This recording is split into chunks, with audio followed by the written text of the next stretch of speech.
Bismillah. Halaman berapa, Bu?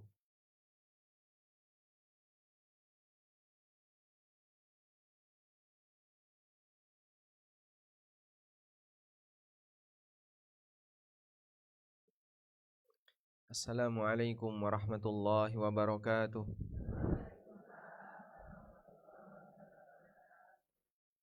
Alhamdulillahi rabbil alamin. Wassalatu wassalamu ala ashrafil mursalin. Nabiyyina wa maulana Muhammadin wa ala alihi wa sahbihi ajma'in. Wa ashhadu an la ilaha illallah wahdahu la syarikalah. Wa ashhadu anna Muhammadan abduhu wa rasuluh. Sallallahu alaihi wa ala alihi wa sahbihi wa man tabi'al huda ila yaumiddin. Alhamdulillah, puji syukur kita haturkan kehadirat Allah Subhanahu wa taala di kesempatan waktu duha yang cerah di Yogyakarta. Kita bisa berkumpul bersama dalam majelis taklim Satyagraha. Semoga Bapak Ibu semuanya dalam kondisi sehat walafiat. Hari ini hari yang Allah kasih keberkahan, kasih rahmat, dan kita mendapatkan tambahan ilmu dan hidayah. Silahkan yang belum dapat tempat duduk untuk segera mengambil posisi. Di depan masih ada beberapa titik. Jangan sampai tidak dapat tempat duduk. Nanti kalau kursi kurang berarti sing cilik pangku ya.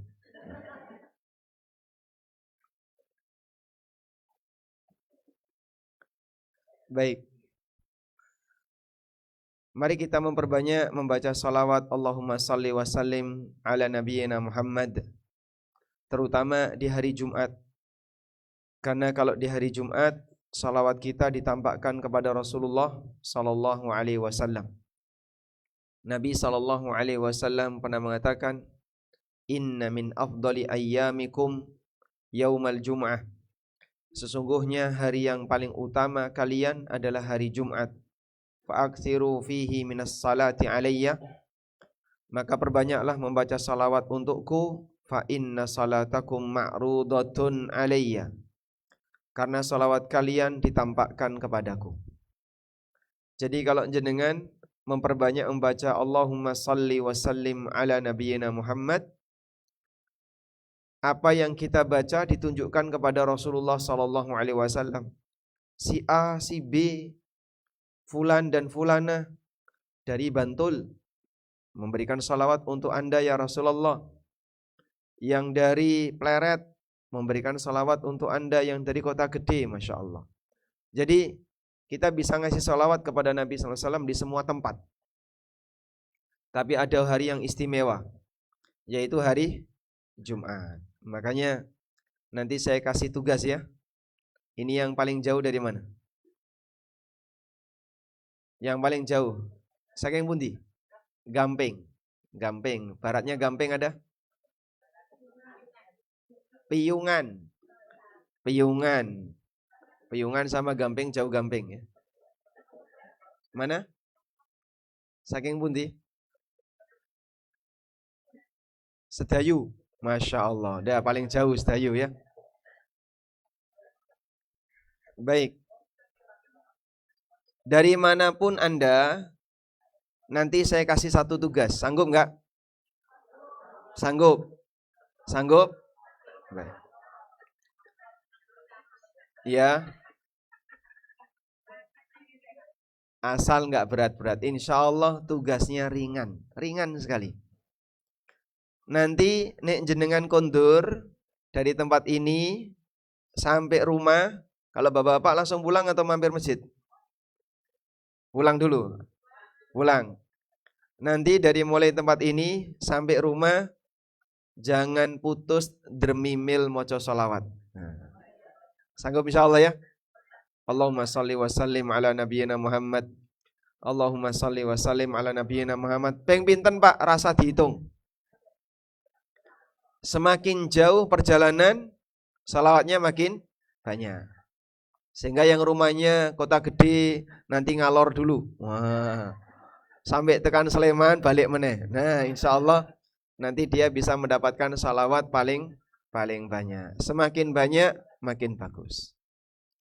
Semoga kita diberi oleh Allah Subhanahu wa taala kebaikan yang berlimpah dengan aneka zikir yang kita baca sehari-hari, terutama memperbanyak salawat untuk Nabi sallallahu alaihi wasallam. Selanjutnya, kita kajiannya bukunya apa? Wes lali. Saking suwene libur. Kita libur sudah berapa tahun? 5 tahun. 1 tahun ya. 10 bulan, Masya Allah. Ya insya Allah kitabnya semoga tetap diingat dan dibaca. Walaupun tidak masuk kajiannya, tapi kitabnya, bukunya masih bisa dibaca di rumah masing-masing. Kitab Tafsir Salat. Sekarang kita masuk di halaman 78. Yang membawa bukunya silahkan dibuka di halaman 78.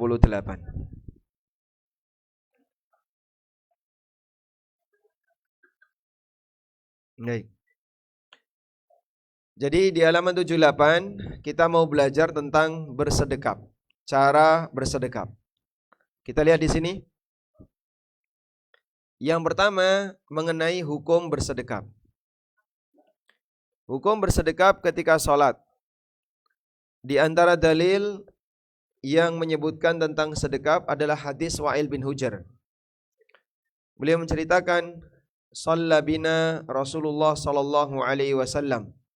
Rasulullah sallallahu alaihi wasallam pernah ngimami kami salat. Wa wada'a yadahul yumna ala yadhil yusra. Beliau letakkan tangan kanan di atas tangan kiri. Sehingga sedekap tangan kanan di atas tangan kiri. Kabeh wis ngerti Pak nek kaya ngene. Nggih, kabeh wis ngerti. Tapi kenyataannya kadang ada orang yang lucu. Sehingga saat dia bersedekap, Allahu Akbar. Itu ngapain itu? Hah? Jadi tangannya diputer. Kok tangannya diputer tuh kayak nopo ya Pak? Lah wis kebiasaan nih kaya ngono. Ya kalau alasannya karena kebiasaan ya tidak bisa diterima. Karena Rasulullah sallallahu alaihi wasallam dalam hadis ini, hadisnya riwayat Ahmad dan yang lainnya, beliau meletakkan telapak tangan kanan di atas telapak tangan kiri, atau di atas pergelangan, atau di atas hasta, dan tidak perlu diputar. Allahu Akbar. Nah, muter-muter seperti ini tidak perlu. Sehingga cukup begini saja.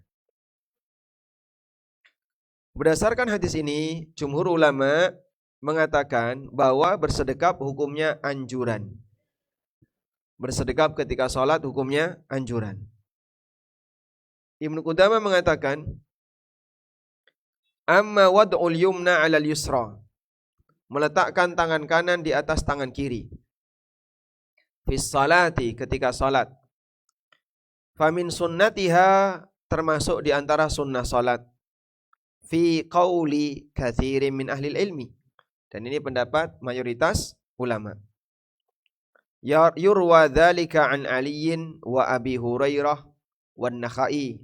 Ini pendapat yang diriwayatkan dari sahabat Ali bin Abi Thalib, dari Abu Hurairah, dari seorang ulama tabi'in Ibrahim An-Nakhai, Abu Mijlaz, Sa'id bin Jubair, Ats-Tsauri, Asy-Syafi'i wa ashabir ra'yi, dan para ulama Kufah. Wa hakahu Ibnul Mundhir an Malik, dan kata Ibnul Mundhir ini adalah pendapat Imam Malik. Baik. Jadi sedekap hukumnya apa tadi? Dianjurkan. Makanya kalau ada orang yang aku ra iso sedekap ya Pak. Kenapa? Gendong anak. Salat sambil gendong anak boleh enggak? Apa dalilnya? Nabi Muhammad sallallahu alaihi wasallam pernah gendong Umamah bintu Zainab, cucu Rasulullah sallallahu alaihi wasallam. Zainab niku sinten? Putri Nabi sallallahu alaihi wasallam yang pertama. Zainab, ada 4 putri Nabi sallallahu alaihi wasallam, sebutkan. Ruqayyah, Ummu Kulthum, Fatimah. 4 putri Rasulullah sallallahu alaihi wasallam. Ingkang bajeng sinten? Zainab. Zainab ini putri pertama Rasulullah SAW. Ingkang ragil Fatimah radhiyallahu taala anhum ajmain. Nah, dari anaknya Zainab namanya Umamah, waktu bayi itu pernah digendong oleh Nabi SAW ketika beliau salat.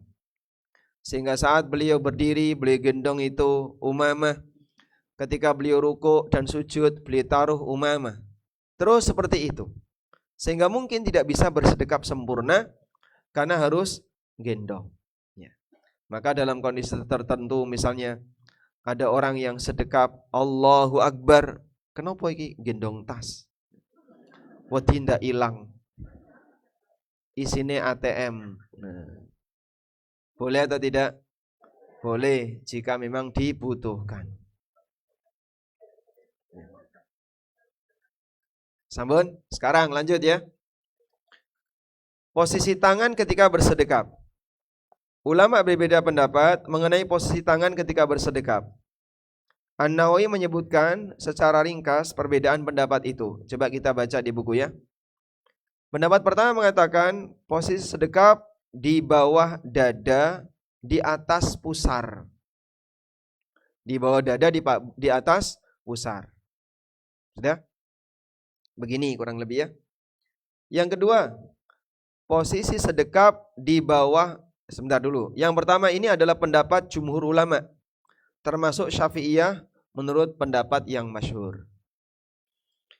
Yang kedua, posisi sedekap di bawah pusar. Posisi sedekap di bawah pusar. Yang ketiga, di bawah pusar. Oke. Yang ini adalah pendapat Abu Hanifah, Sufyan Ats-Tsauri, Ishaq bin Rahuyah, dan Abu Ishaq Al-Maruzi. Pendapat yang ketiga, sedekah bisa memilih, boleh di atas, boleh di bawah pusar. Mau di sini boleh, mau di sini boleh, bebas. Ini merupakan pendapat Imam Ahmad dalam salah satu riwayat, pendapat Al-Auza'i dan pendapat Ibnul Mundhir. Yang keempat, sedekap di atas dada, di atas perut yang ada tulang rusuknya. Begini. Yang ada tulang rusuknya ya, ini namanya dada, di bawah tulang rusuk perut.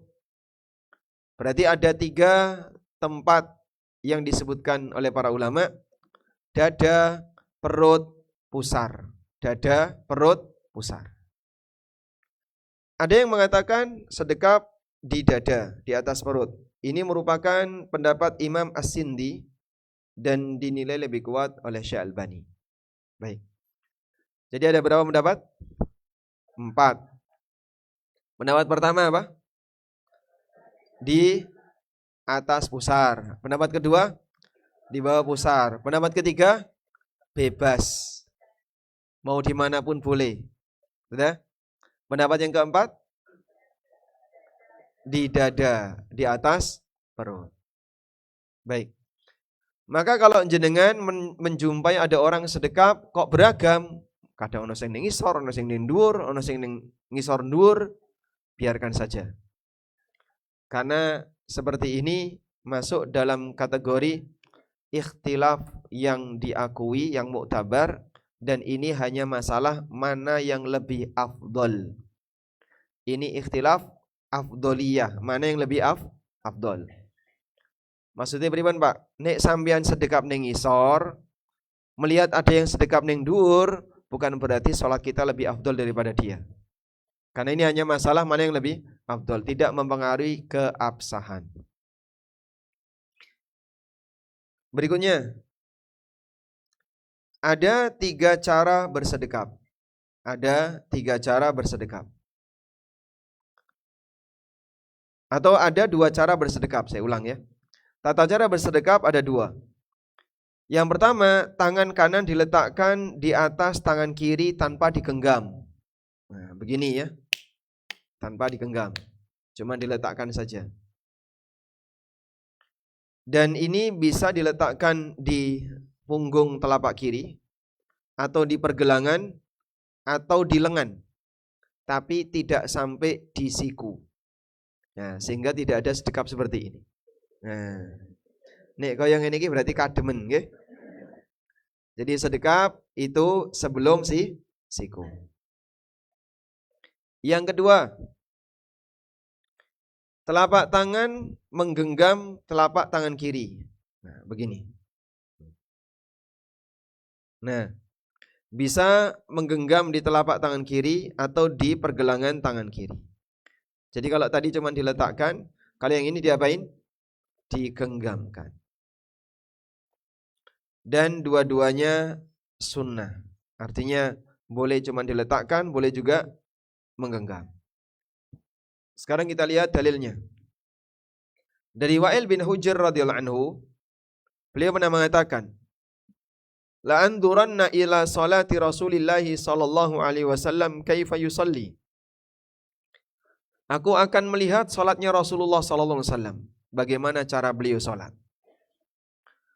Fanadhartu ilaihi faqama fakabbara wa rafa'a yadayhi hatta hadata udhunai thumma wada'a yadahu al-yumna ala kaffil yusra warruzghi was-sa'id. Lalu aku lihat Nabi sallallahu alaihi wasallam ketika salat, beliau takbiratul ihram setinggi telinga. Karena takbiratul ihram boleh angkat tangan seberapa? Pundak atau telinga. Ke arah mana telapak tangan ini menghadap? Ke arah depan. Jadi bukan gini ya, tapi ke arah depan. Sering sekali orang sedekap atau orang angkat tangan begini. Nah, ini berhadap-hadapan. Nanti bisa untuk tepuk tangan kayak gini ya. Tapi yang benar begini. Jadi telapak tangan menghadap ke arah kiblat. Sebagaimana wajah kita menghadap ke arah kiblat, telapak tangan menghadap ke arah kiblat. Bisa setinggi telinga atau setinggi pundak. Tsumma wada'a yadahu al-yumna 'ala kafil yusra warrusi was-sa'id. Kemudian beliau letakkan tangan kanan di atas tangan kiri atau di pergelangan atau fis sa'id. Ini namanya sa'id. Sa'id itu lengan. Sehingga boleh di sini, boleh di sini, boleh di sini. Yang penting apa? Tidak melebihi siku. Ngoten nggih? Sehingga nanti jenengan kalau sedekap begini, sakit boten Pak? Boleh. Nek softnya rapet, ya rodok melbu saidik. Nek softnya renggang, bisa seperti ini. Kalau softnya rapet kok ngene, nyikut kancane. Nah, ini nanti akan berbahaya, bar sholat padu. Karena dia nyikut kancane. Kemudian cara yang kedua, diceritakan oleh Wa'il bin Hujr. Ra'aitu Rasulullah sallallahu alaihi wasallam idza kana qa'iman fis shalah qabada bi yaminihi ala shimalihi. Aku melihat Rasulullah sallallahu alaihi wasallam ketika melaksanakan salat, beliau menggenggam telapak tangan kirinya dengan telapak tangan kanannya begini. Nah, digenggamkan. Baik. Jadi bagaimana posisi tangan? Ada dua. Begini boleh, begini boleh. Kalau diletakkan saja bisa seperti ini atau masuk, yang penting tidak melebihi siku. Walhamdulillah. Kemudian di mana tadi posisi kedua tangan? Bebas. Mau di dada, mau di perut, di bawah pusar, bebas. Sebagaimana keterangan Imam Ahmad, sebab tidak ada dalil yang secara tegas menyebutkan posisi. Ada juga Pak, niku kula ningali kok ana sing sedekap ngeten Pak. Nggih. Pernah enggak? Ada orang yang sedekap seperti ini. Nah, yang seperti ini memang pendapat, salah satu pendapat, tapi ini lemah. Mereka beralasan dengan firman Allah Ta'ala, fasholli li rabbika wanhar. Makna wanhar itu diterjemahkan dengan bersedekaplah di nahar. Nahar niku napa? Area kalung. Area kalung, tempat kalung ini namanya nahar. Sehingga wanhar maksudnya adalah sedekap di tempat kalung. Makanya mereka sedekapnya seperti ini. Nek nemu kados ngeten niki ya kurang afdol. Walaupun ini termasuk salah satu di antara sekian banyak pendapat berkaitan dengan bagaimana cara bersedekap. Baik. Kemudian di situ ada yang dilarang oleh Nabi SAW. Nabi SAW melarang malang kerik ketika sedekap. Malang kerik niku napa? Nah, petentengan, berkaca pinggang. Nah, Rasulullah SAW anit tahassuri fis salah. Rasulullah SAW melarang agar orang tidak berkaca pinggang ketika salat. Bagaimana bentuk malang kerik ketika salat? Dia bersedekap tapi di samping. Wah, salat kok kaya ngene iki piye iki? Lho apa ono, Pak? Nah, sekarang kita lihat. Ada sebagian orang yang ketika dia bersedekap itu tangannya dipaskan di jantung. Nggih. Pernah ketemu? Nah, ada juga yang ketika bersedekap dipaskan di hati, liver. Nggih. Liver di mana liver? Di bawah ya. Liver kan di bawah. Kalau jantung kiri atas, liver kanan bawah. Lagi sing bener sing ndi to, Mas? Ayo di hati. Hati itu mana? Ya ning kene, itu jantung. Oh, berarti ning kene. Nah, sing bener sing ndi? Mereka sendiri bingung. Sehingga mereka yang sedekap dengan tidak simetris tadi, kadang ana sing ning kene, kadang ana sing ning kene, nek jejer iku sikut-sikutan, Bu. Sing iki nyikut kiwa, sing iki nyikut tengen. Dan dua-duanya salah. Maka jenengan kalau ketemu orang yang sedekap seperti ini, sampaikan sedekapmu salah. Seperti ini juga salah. Nah, sing bener ning tengah. Jadi yang simetris. Karena Nabi SAW melarang apa tadi? Berkaca pinggang ketika salat. Jadi jangan sedekap begini, Mas. Jangan sedekap begini.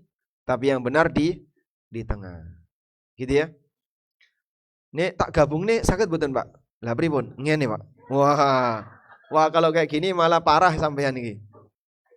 Karena nanti tidak meletakkan tangan kanan di atas tangan kiri. Padahal Nabi SAW ketika sedekap beliau letakkan tangan kanan di atas tangan kiri.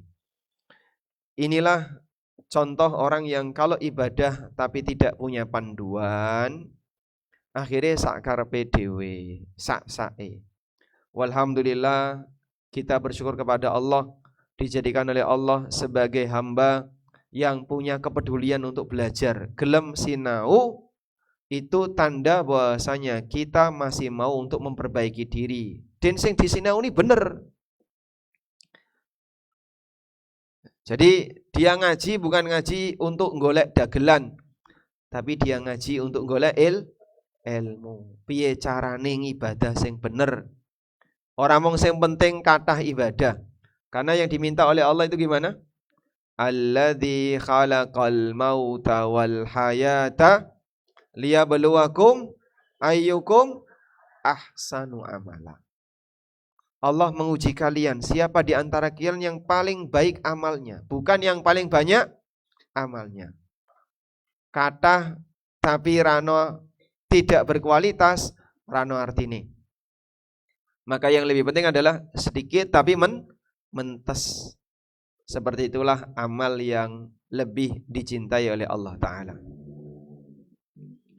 Berikutnya, bagaimana hikmah bersedekap ketika sholat? Di buku saya sebutkan ya.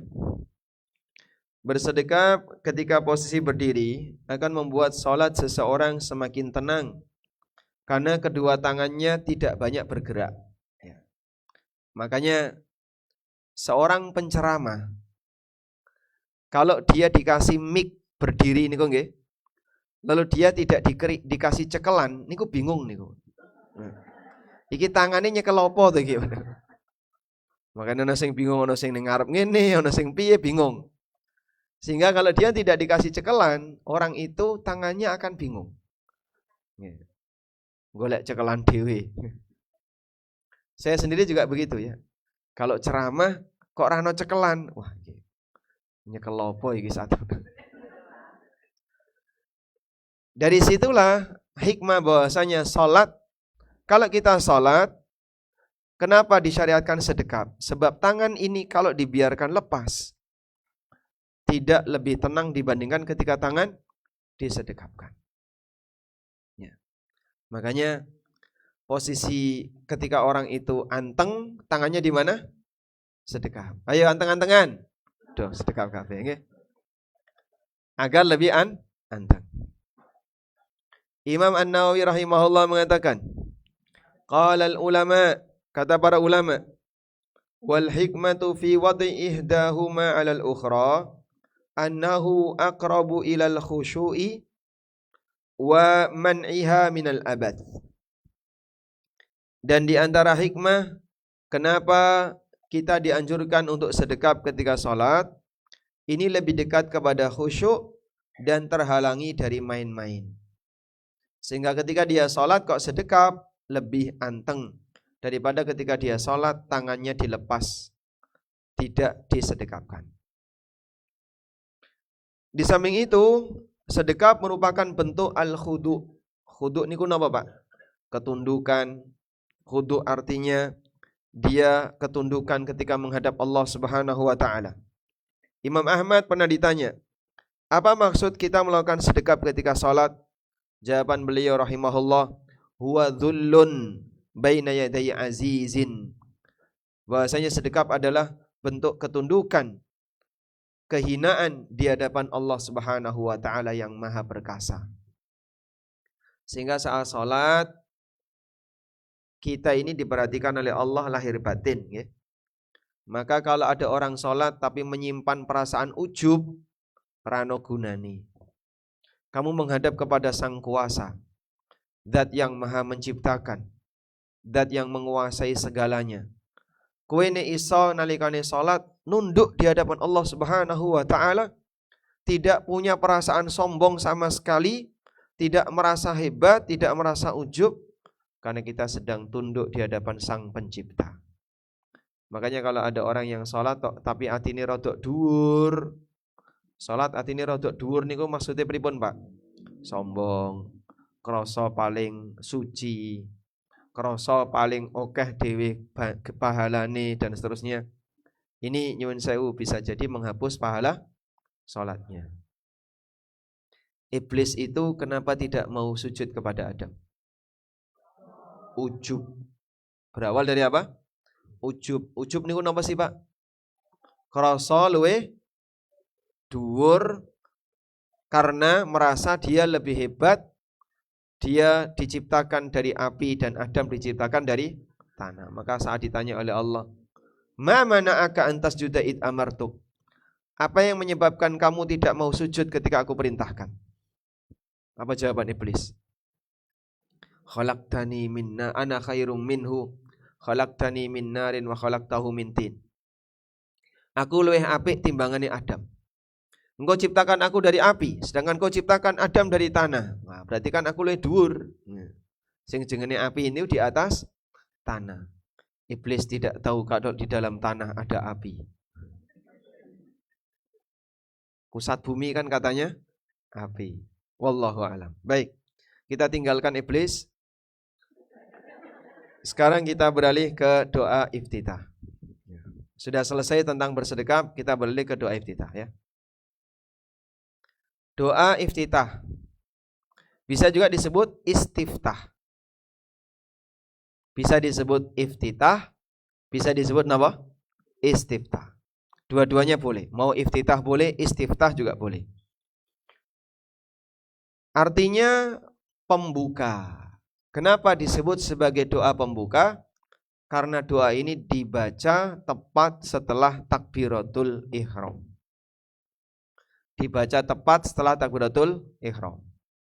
Berarti Pak, salat napa mawon Pak sing wonten doa iftitah Pak? Sedaya salat kecuali salat jenazah. Contohnya Pak, salat Id niku wonten istiftahnya enggak? Ada. Kalau mau. Allahu Akbar, langsung baca doa iftitah.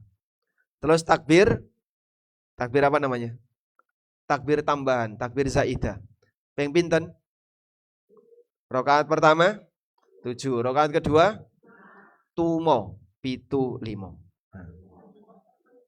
Rakaat pertama 7, rakaat kedua 5. Nah, saat takbiratul ihram Allahu Akbar, Anda langsung baca doa iftitah yang pendek. Dah? Terus takbir tambahan Allahu Akbar sampai 7 kali. Sehingga pitu itu di luar takbiratul ihram. Selain takbiratul ihram. Baik.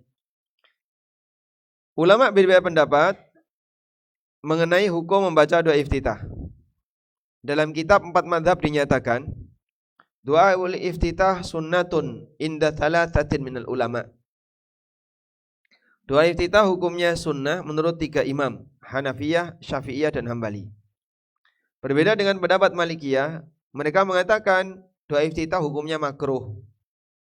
Wa ba'duhum yaqul bal huwa mandub, dan sebagian mengatakan hukumnya dianjurkan. Tapi yang benar doa iftitah hukumnya dianjurkan karena ini praktek Nabi sallallahu alaihi wasallam. Dari Abu Hurairah radhiyallahu anhu, beliau pernah bertanya, kana Rasulullah sallallahu alaihi wasallam idza kabbara fis salati sakata hunaiha. Nabi sallallahu alaihi wasallam kalau selesai takbiratul ihram, beliau terdiam sejenak. Tidak ada suara yang terdengar. Qabla ay yaqra'a, sebelum beliau membaca surat Al-Fatihah. Maka Abu Hurairah tanya, "Ya Rasulullah, ara'aita sukutaka bainat takbiri wal qira'ah ma taqul?" Apa yang Anda baca, kok Anda diam, tidak terdengar suara antara takbir dengan bacaan Al-Fatihah? Aqulu, kemudian Nabi SAW mengatakan, aku membaca doa, Allahumma ba'id baini wa baina khatayaya kama ba'adta bainal masyriqi wal maghrib. Allahumma naqqini min khatayaya kama yunaqqat thawbul abyadu minad danas. Allahumma ghsilni khatayaya bil ma'i wath thalji wal barad. Baik. Sehingga di sini Nabi SAW mengajarkan kepada kita tentang salah satu contoh doa iftitah, yaitu membaca tadi ya. Dan ini sudah mulai langka karena banyak orang yang merasa kok menengi suwe iki apa? Apa ora hafal Fatihah apa piye? Padahal sedang membaca doa iftitah. Allahumma ba'id baini wa baina khataayaya, kan panjang ya. Sehingga dia merasa kok panjang sekali, akhirnya doa iftitah seperti ini jarang dibaca. Yang paling sering Allahu Akbar kabira walhamdulillahi katsira wa subhanallahi bukratan wa asila. Terus ada lagi, subhanakallahumma wa bihamdika wa tabarakasmuka wa ta'ala jadduka wa la ilaha ghairuka. Dan ada banyak redaksi doa iftitah. Oke. Selanjutnya, hadis ini menunjukkan kita dianjurkan untuk membaca doa iftitah. Dan doa iftitah dibaca pelan, baik makmum maupun imam, maupun orang yang sholat sendirian. Dan ini berlaku untuk semua sholat yang wajib maupun yang sunnah. Sehingga nek jenengan sholat sunnah, napa maca doa iftitah Pak? Nggih monggo silakan. Dianjurkan. Meskipun rata-rata orang nek sholat sunnah pengennya pripun? Cepat. Sehingga wis sing wajib-wajib wae Mas. Sing penting ge ndang rampung. Tapi kalau Anda sempurnakan baca doa iftitah, baca doa-doa yang sunnah, insya Allah salat sunnah tadi nilainya lebih besar. Selanjutnya, untuk salat jenazah tidak dianjurkan membaca doa iftitah. Karena dalam salat jenazah kita dianjurkan untuk banyak mendoakan mayit. Sehingga tidak berlaku pada salat jenazah bacaan doa iftitah. Maka begitu salat jenazah, madhep mantep marang jenazah, langsung takbir maca napa? Al-Fatihah. Nggih. Salat jenazah itu berapa rakaat? 4. rakaat. Salat jenazah pinten rakaat? Pripun? Saya tanyanya 4 rakaat. 4 takbir. Kenapa tidak disebut rakaat? Tidak ada rukuknya. Jadi satuan rakaat itu diambil dari kata apa? Rukuk. 4 rukuk, 4 rakaat. 2 rukuk, 2 rakaat, dan seterusnya. Nah, ada orang yang saking awamnya, saking tidak ngertinya masalah agama, sampai sholat jenazah itu nganggo rukuk. Nah. Ini ada jenazah sudah siap ya. Niki sinten niki sing badhe dadi imam. Niki mawon Pak. Putrane niki nembe kondur saking Jakarta. Nah. Lalu anaknya disuruh jadi imam. Di belakangnya itu makmum banyak sekali. Allahu Akbar. Maca Fatihah. Kok dawa banget maca surat Ad-Duha. Loh, katanya dianjurkan membaca surat. Habis itu dia rukuk, Allahu Akbar rukuk. Wah mas, ini sholat qobliyah subuh tadi ini mas. Dan ada orang yang seperti itu, dia nggak tahu. Padahal itu sudah dewasa, tapi tidak tahu bagaimana cara sholat jenazah. Niku kira-kira yang salah sinten? Hah? Wong tuane terlalu membanggakan anaknya dengan urusan dunia. Kowe nek iso sing sekolah sing dhuwur, sekolahmu dhuwur. Sekolahmu enggak dhuwur, tekan Eropa, tekan Amerika, tekan Jepang, tekan Korea, balik-balik ora ngerti agama. Sehingga sholat jenazah saja dia enggak tahu. Padahal itu sudah dewasa. Ya. Makanya sangat disayangkan kalau orang tua itu terlalu bangga dengan anaknya yang belajar ilmu umum sampai ngejar-ngejar negeri-negeri kafir, tapi anaknya tidak dikasih bekal ilmu agama. Jenengan lebih bangga mana? Anaknya mondok tahfidz di Sleman atau kuliah di Jerman? Hah? Lebih bangga teng pundi? Mondok tahfidz teng Kauman napa sekolah teng Jerman? Anda lebih bangga mana? Jejere Kauman. Jejer Kauman niku pundi? Jerman. Masya Allah. Mungkin orang akan lebih bangga, wah anakku kuliah neng Jerman, kuliah neng Jepang, kuliah neng. Tapi mulai-mulai dia tidak ngerti sama sekali. Kadang sampai enggak tahu sholat. Sampai ra gelem poso. Karena masalah kebiasaan dan lingkungan. Apa yang bisa dibanggakan? Sampai di Indonesia, ya misalnya anaknya pinter ya pinter nggo dhewe, tidak sampai bermanfaat bagi yang lain. Saya ketemu beberapa sarjana dari Jepang, itu takut pulang. Sampai beliau bilang, aku nek mulai ini harap ngopo mas. Dia merasa nanti kalau pulang belum tentu dapat kerja. Itu padahal dia kuliah di Jepang itu. Nah, intinya begini ya, jangan sampai seingkang kagungan putra yang punya anak, anaknya hanya diberi motivasi ilmu dunia, tapi tidak dikasih pemahaman agama. Kalaupun anaknya pintar masalah dunia monggo, tapi masalah agama ora entuk ketinggalan. Ilmu wajib tidak boleh ada yang tidak tahu. Sebab ini ilmu wajib dalam masalah agama. Kita lanjutkan. Makmum masbuk tidak perlu membaca doa iftitah karena dia sudah telat. Kenapa demikian? Karena lebih diprioritaskan untuk membaca Al-Fatihah. Keterangan ini bukanlah saran agar doa iftitah ditinggalkan secara total ketika menjadi makmum. Keterangan ini memberikan kesimpulan jika waktu yang dimiliki oleh makmum itu terbatas. Karena imam sebentar lagi mau rukuk, maka sebaiknya makmum mendahulukan yang wajib daripada yang sunnah. Yang wajib niku bacaan apa? Kalau doa iftitah sunnah. Doa iftitah hukumnya sunnah, sementara Fatihah hukumnya wajib. Dikisahkan bahwa Ibnul Jauzi itu ulama yang hidup di abad 5 Hijriah. Beliau pernah sholat di belakang gurunya Abu Bakar Ad-Dainuri. Ibnul Jauzi ketinggalan dan imam sudah mau rukuk. Tetapi Ibnul Jauzi malah sibuk membaca doa iftitah. Ketika mengetahui hal ini, gurunya menasihati. Innal fuqaha qad ikhtalafu fi wujubi qiraatil Qur'an khalfal imam.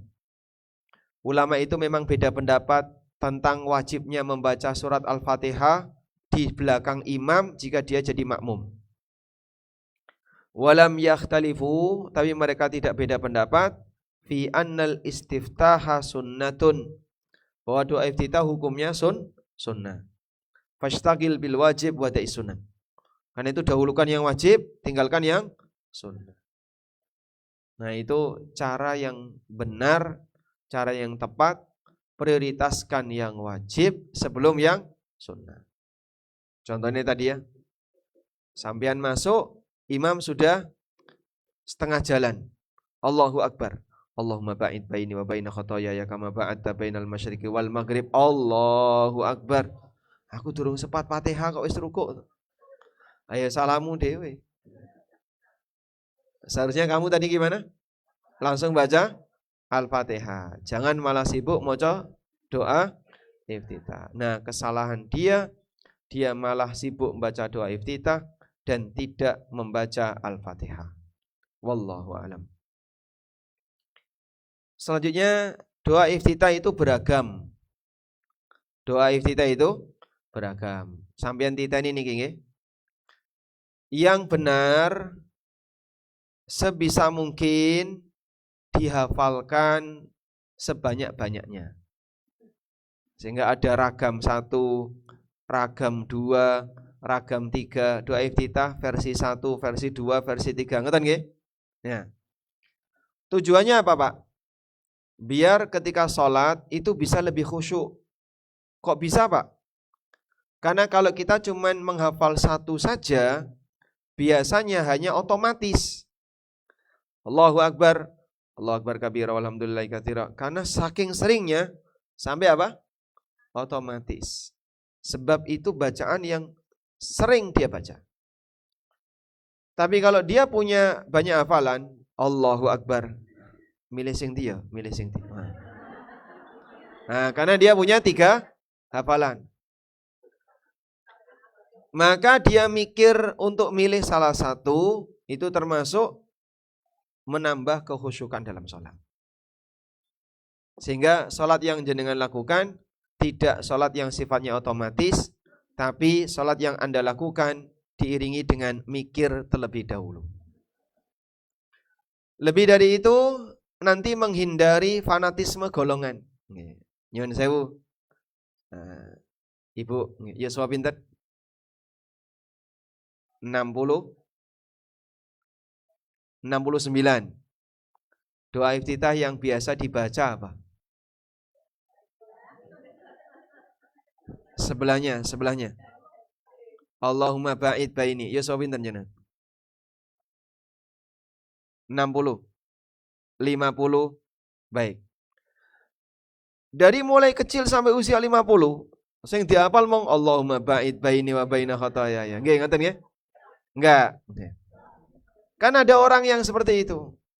Jadi sampai kadang kita tanya sama sebagian orang, kapan terakhir kali jenengan belajar sholat? Saya tak eling-eling, Pak. Terakhir kali aku lali. Oh, terakhir. Saking lamanya dia tidak belajar sholat. Sehingga kalau dia belajar sholat, yang dia tahu hanya dulu waktu kecil. Waktu TK, wis belajar, SD belajar, sampai usia 60-50, belum pernah diulang. Hanya 1 hafalan. Maka yang terjadi apa? Otomatis. Yang terjadi adalah gerakan otomatis. Tapi nek jenengan sinauni, ada peningkatan ilmu baru, gerakannya tidak akan menjadi otomatis. Nah, kalau jenengan ditanya, doa iftitah sampean apa? Allahumma ba'id baini wa baina khataayaya kama ba'adta bainal masyriqi wal maghrib. Oh, berarti sampean Muhammadiyah. Nek jenengan Allahu akbar kabira walhamdulillahi katsira. Oh, berarti sampean NU. Sejak kapan ada doa iftitah Muhammadiyah dan NU? Tasyahud nggih ngoten nggih? Tasyahud sampean apa, Pak? Tasyahud. At-tahiyyatul mubarakatus shalawatut thayyibatu lillah. NU. At-tahiyyatu lillah wassalawatu wathayyibat Muhammadiyah. Pernah enggak ada seperti ini? Itu hanya ada di Indonesia. Salah satu di antara 10 keajaiban dunia. Jadi sampai ada tasyahud Muhammadiyah, ada tasyahud NU. Dan saya juga masih ingat dulu waktu saya belajar itu, salah satu guru saya ini NU nggih wonten, Muhammadiyah nggih wonten. Mendoktrin seperti itu, wis iki wae aja pindah. Ini saja yang dibaca, wis bener ini saja. Karena dampak dari doktrin seperti ini, maka yang kita kenal, oh berarti sing bener doa iftitah ya mong koyo ngene. Padahal yang lain juga benar.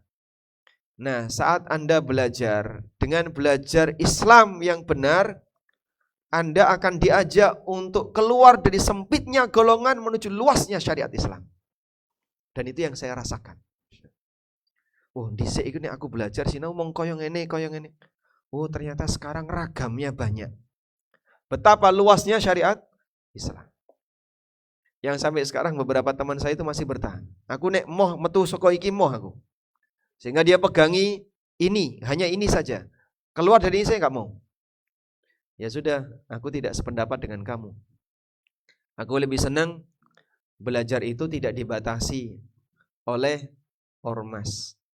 Sebab kita dihisap oleh Allah sendiri-sendiri, bukan atas nama ormas. Orang kok ceritanya hisap borongan. Ormas A, weh melu genderane Ormas A, mlebu swarga kabeh, ngono ana kok jenenge. Karena masing-masing dihisap oleh Allah gimana? Sendiri-sendiri. In kullu man fis samawati wal ardi illa atir rahmani abda. Masing-masing yang ada di langit dan di bumi akan datang menghadap Allah sebagai hamba. Wa atihim yaumal qiyamati farda.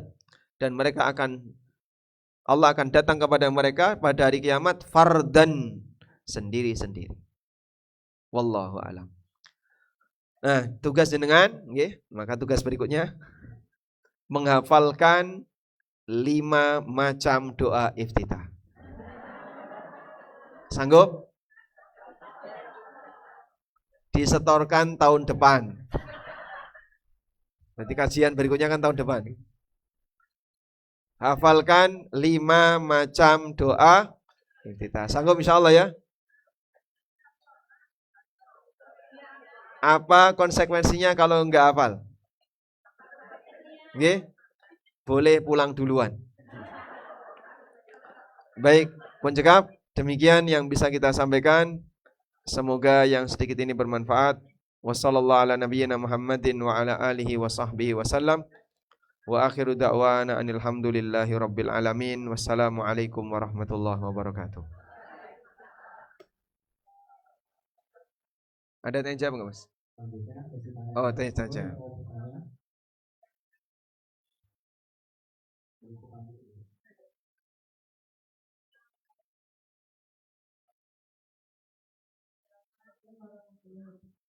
Waalaikumsalam warahmatullahi wabarakatuh.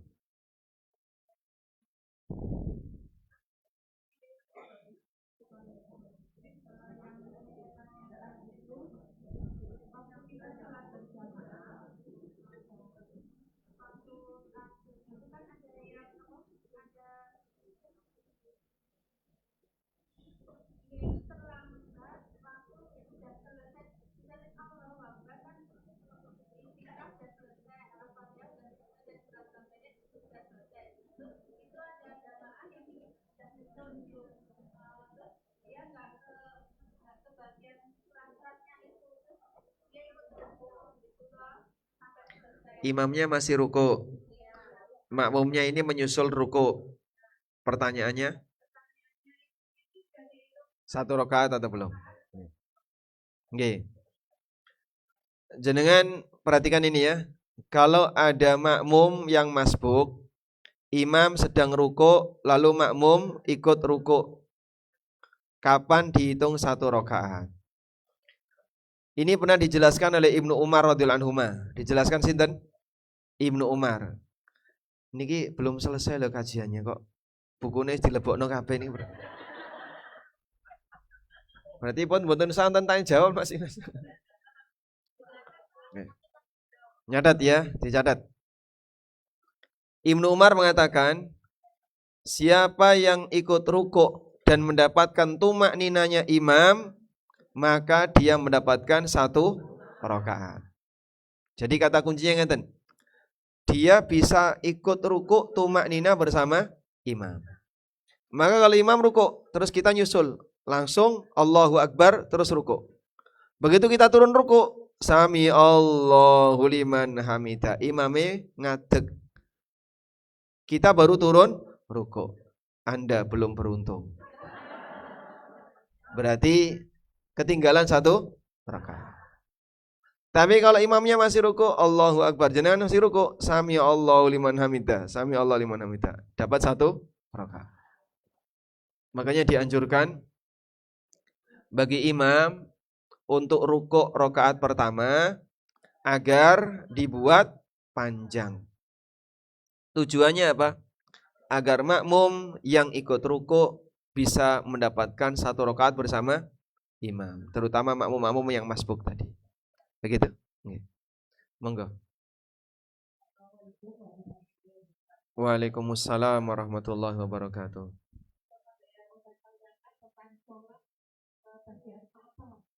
Bagian mata.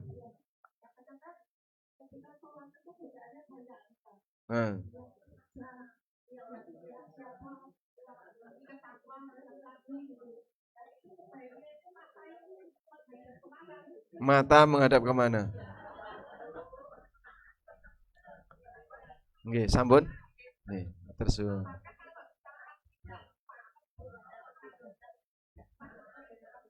Ya. Oke. Waalaikumsalam warahmatullahi wabarakatuh. Mata itu menghadap kemana ketika sholat? Biar kita khusyuk ketika sholat. Dilihat ini ya. Untuk semua gerakan sholat, mata dianjurkan menghadap ke tempat sujud. Berdiri, kemudian ketika i'tidal, duduk dan seterusnya. Untuk gerakan ruku, lihat gerakan ruku dan tasyahud, mata menghadap ke arah jari. Jadi kalau gerakan ruku, matanya lurus ke bawah. Kalau tasyahud, mata menghadap ke arah jari. Orang ruku, kepalanya tidak lebih tinggi dan tidak lebih rendah. Maka matanya menghadap ke mana? Ruku, kepalanya tidak dongak ya. Matanya menghadap ke arah bawah. Ketika tasyahud, mata menghadap ke arah telunjuk. Sudah? Jadi intinya semuanya mata tidak melebihi dari tempat sujud. Dilarang melihat ke arah atas.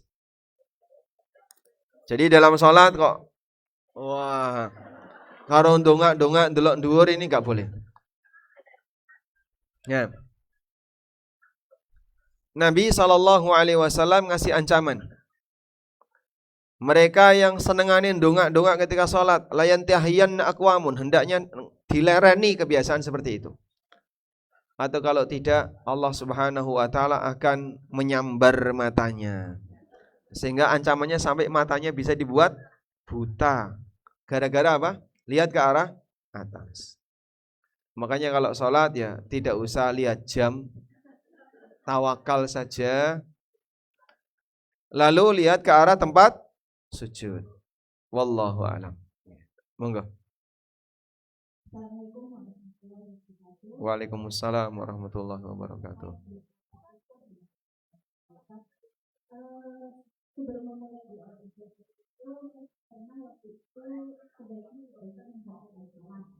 Sebelum memulai doa iftitah.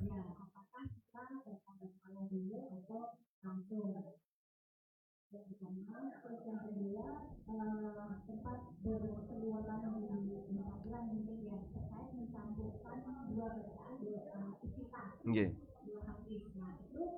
Apakah kita bisa atau kan kalau yang selama ini kita pelajari kan gabung ya dengan dengan jadwal itu kan kita gabung nah itu mohon penjelasan dari lebih baik. Apakah kita bisa atau kita gabung seperti biasanya.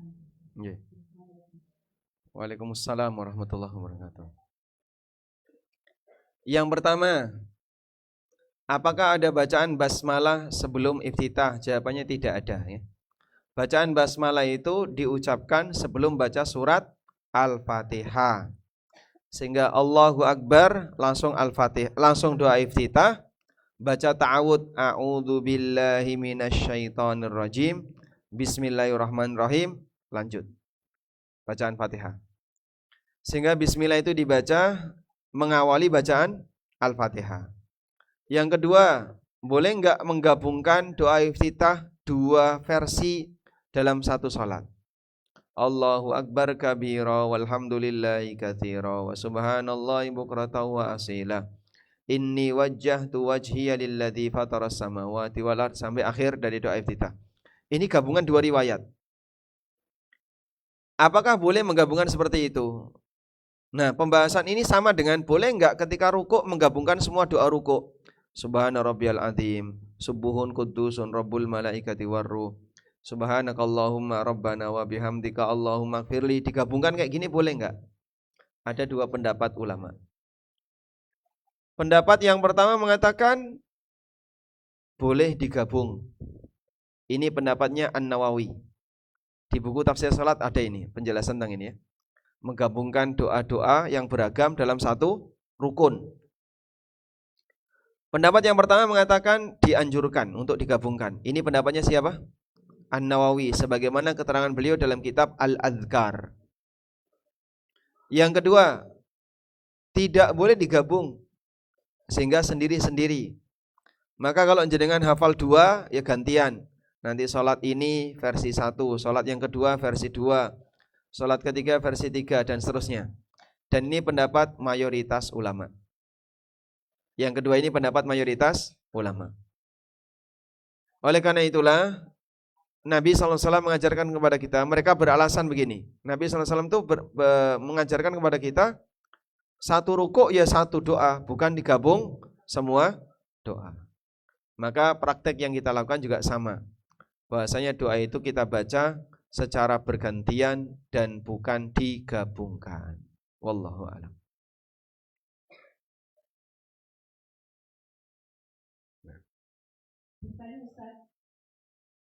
Saat kita mau sujud, itu ada yang mengatakan, bila menuju sujud, jangan seperti onta yang menderum.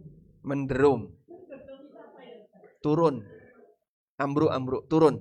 Onta menderum. Itu mau dijelaskan, karena kalau seperti saya sudah tua, itu kalau sujud, kalau rukuk, sujud. Rukuk, nggih. Nggih mau sujud.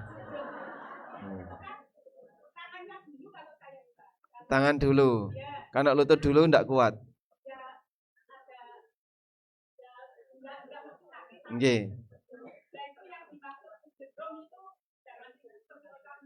Nggih. Sampun. Janganlah kalian turun sujud seperti onta menderum. Yang menyampaikan ini sinten toh, Pak? Rasulullah sallallahu alaihi wasallam. Nabi sallallahu alaihi wasallam pernah mengatakan, "Idza awaita ila sujudika fala tabruk kama tabrukul ba'ir." Atau kama qala sallallahu alaihi wasallam. Kalau kamu mau sujud, janganlah kamu turun seperti turunnya onta. Nah, bagaimana turun sujud seperti turunnya onta itu? Ada dua pendapat ulama. Tapi secara pribadi saya mengambil pendapat yang mengatakan yang sesuai sunnah diajarkan Nabi SAW. Beliau mengatakan, janganlah kamu turun sujud seperti turunnya onta. Lalu beliau mengatakan, wal yadha' yadaihi qabla rukbatai. Letakkan dua tangannya sebelum lututnya. Maka yang benar sujud itu tangan dulu baru lutut.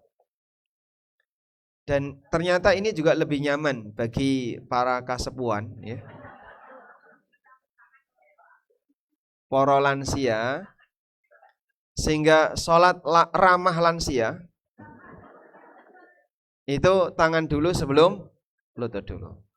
Tapi kalau misalnya melihat ada yang berpendapat, oh jadi ini lutut dulu sebelum tangan, itu memang ada pendapat yang kedua. Tapi secara pribadi dari teks hadis yang ada, karena Nabi SAW mengatakan, jangan turun sujud seperti turunnya onta. Lalu beliau mengatakan, wal yadha' yadaihi qabla rukbatai. Letakkan tanganmu sebelum lututmu. Berarti kan penjelasan sebelumnya. Oh, berarti yang dimaksud jangan turun sujud seperti turunnya onta. Caranya adalah tangan dulu, baru lutut. Wallahu a'lam. Okay. Bangunnya tangannya belakangan, bertumpu pada tangan. Kalau bangun bertumpu pada tangan.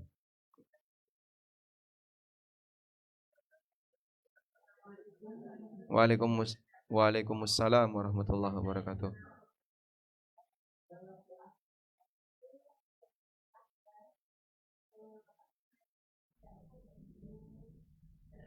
Doa iftitah ada?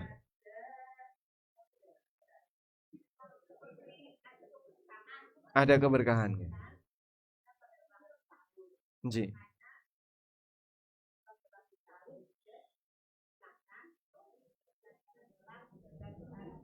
Nggih.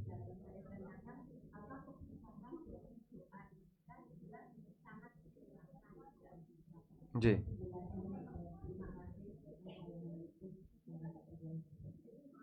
Waalaikumsalam warahmatullahi wabarakatuh. Dalam doa iftitah ada keberkahan. Apa keberkahan doa iftitah sehingga sangat dianjurkan? Keberkahannya adalah mengamalkan ajaran Nabi SAW. Jadi doa iftitah itu bentuknya beragam. Kalau jenengan mengamalkan secara bergantian, ini sama dengan melestarikan ajaran Rasulullah SAW. Sebagian abdi dalam mereka itu melaksanakan ritual tertentu. Ini minangka ngalap berkahe ngarsa dalam. Sampai dia nurut sekali dengan aktivitas-aktivitas tertentu. Ngalap berkah napa? Ngarsa dalam. Sampai ditulis di mobil itu. Ada tempelan mobil saya pernah lihat. Berkahe ngarsa dalam. Nggih. Piantun Jogja paham yang seperti ini ya. Saya muslim, maka saya ngalap berkah dengan meniru Nabi SAW. Sehingga itu yang kita usahakan. Maka jenengan niki pripun le urip ya nek iso madhep mantep nderek Kanjeng Nabi sallallahu alaihi wasallam. Pun boten usah melengos ngiwonengen sehingga kita fokus. Seperti apa ajaran Nabi sallallahu alaihi wasallam itu saya ikuti. Semua ajaran Nabi sallallahu alaihi wasallam mendatangkan keberkahan. Karena Allah Subhanahu wa taala mengatakan, "Wa may yuti'ir rasul faqad ata'a Allah." Siapa yang mentaati Rasul, maka dia hakikatnya mentaati Allah.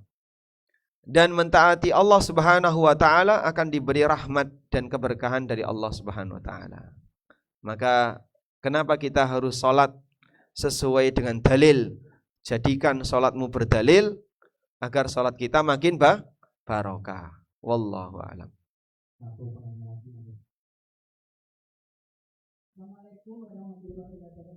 Waalaikumsalam warahmatullahi wabarakatuh. Di luar tema. Monggo.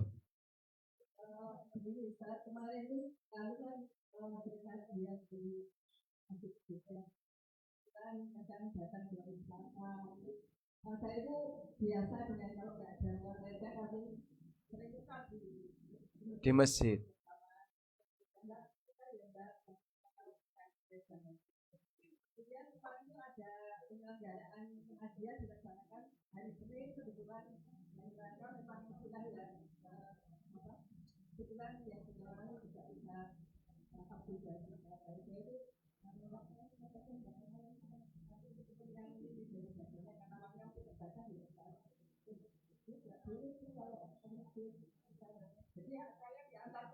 Nggih.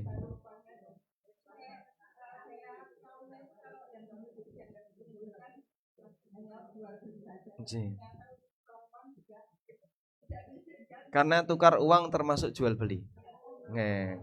Jadi jual beli itu bisa barang dengan barang. Itu namanya apa? Barter. Bisa barang dengan uang. Bisa juga uang dengan uang. Sedaya niku jual beli. Alhamdulillah niku pun leres niku. Nggih, alhamdulillah. Alhamdulillah.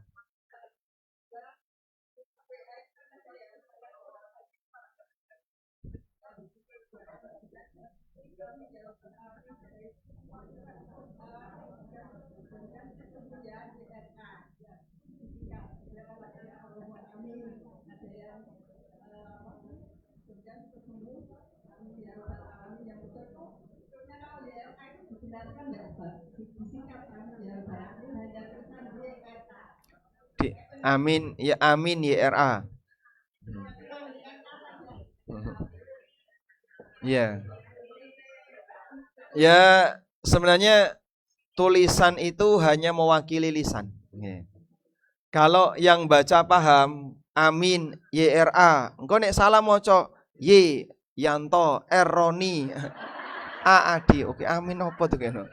Misale kan daripada nanti salah seperti itu ya tidak usah disingkat. Nggih. Waalaikumsalam warahmatullahi wabarakatuh. Nggih, alhamdulillah pun cekap. Demikian yang bisa kita bahas. Semoga apa yang kita bahas ini bermanfaat. Allahumma anfa'na bima 'allamtana wa 'allimna ma yanfa'una warzuqna ilma. Wa sallallahu ala nabiyyina Muhammadin wa ala alihi wa sahbihi wa sallam. Wa akhiru da'wana anil hamdulillahi rabbil alamin. Wassalamu alaikum warahmatullahi wabarakatuh.